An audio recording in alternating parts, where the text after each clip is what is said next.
অসম্ভব মজার একটি পাকোড়া নিয়ে আসলাম।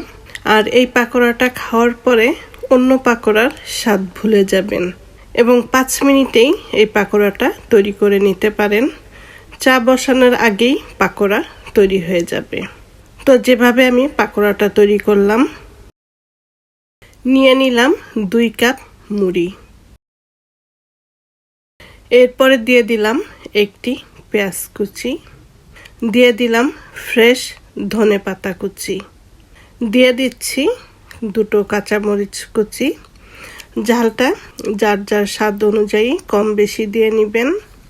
এরপর দিয়ে দিলাম আধা চা চামচ জিরা পাউডার এবং আধা চা চামচ ধনে পাউডার, দিয়ে দিলাম স্বাদ মতন লবণ, আর দিয়ে দিচ্ছি আধা কাপ বেসন।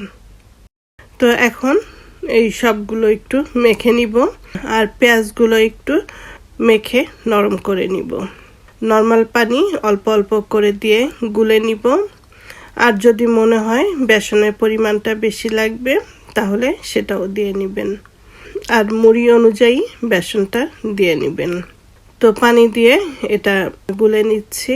আর অনেক সময় দেখা যায় ঘরের মধ্যে কিন্তু মুড়িগুলো একটু কেমন বাতাস লাগলে মচমচা ভাবটা থাকে না, তো সেই মুড়ি কিন্তু খেতে ভালো লাগে না। তো তখন কিন্তু এই মুড়ি দিয়ে এভাবে পাকোড়া বানিয়ে খেতে পারেন। আর এই পাকোড়াটা দুর্দান্ত স্বাদ হয়, যাকে খাওয়াবেন প্রশংসা না করে কিন্তু পারবে না। তো যাই হোক, মেখে নিলাম। আর দেখতে পাচ্ছেন এটা একটু আঠালো আঠালো ভাব হয়েছে, একদম নরম কিন্তু না, আবার একদম শক্তও না। তো এখন আমি বড়ার আকারে বানিয়ে নিব। আর একবারে বানিয়ে নিলে এটা ভাজতে কিন্তু সুবিধা হয়, এর জন্য বানিয়ে নিচ্ছি। তো আপনি যে কোনো ডিজাইনের বানাতে পারেন, লম্বা চ্যাপ্টা যে কোনো ডিজাইনের। এটা যেভাবেই বানান না কেন স্বাদের কিন্তু কোনো হেরফের হবে না।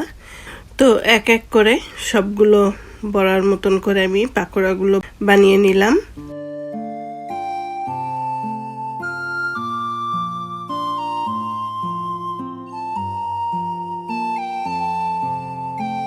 আর এদিকে তেলটাও কিন্তু গরম বসিয়ে দিয়েছি, তেলটাও গরম হয়ে গেছে।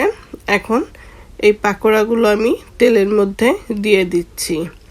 একটি পাকোড়ার সাথে আরেকটি পাকোড়ার লেগে যাবার কোনো সম্ভাবনা নেই, তাই একসাথেই বেশি করে দিতে পারেন। তো আমি পাকোড়াগুলো দিয়েছি, এখন উল্টে পাল্টে ভেজে নিব। হালকা একটি ব্রাউন কালার হয়ে আসলেই পাকোড়াগুলো তেল ছেঁকে উঠিয়ে নিব। মুড়ি তো এমনি আমাদের সবার অনেক পছন্দের। মুড়ি যেভাবেই মাখানো হোক না কেন খেতে কিন্তু ভীষণ মজা লাগে। তো সবাই একবার ট্রাই করে দেখবেন এই পাকোড়াটা যে কতটা মজা হয়। আর চায়ের সাথেও কিন্তু এই মচমচে কুড়মুড়ে পাকোড়াটা বেশ মজা লাগবে। তো আশা করছি আজকের এই মুড়ির পাকোড়া রেসিপি আপনাদের ভালো লাগবে।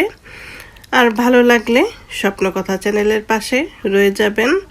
ভালো থাকবেন সবাই। আল্লাহ হাফেজ।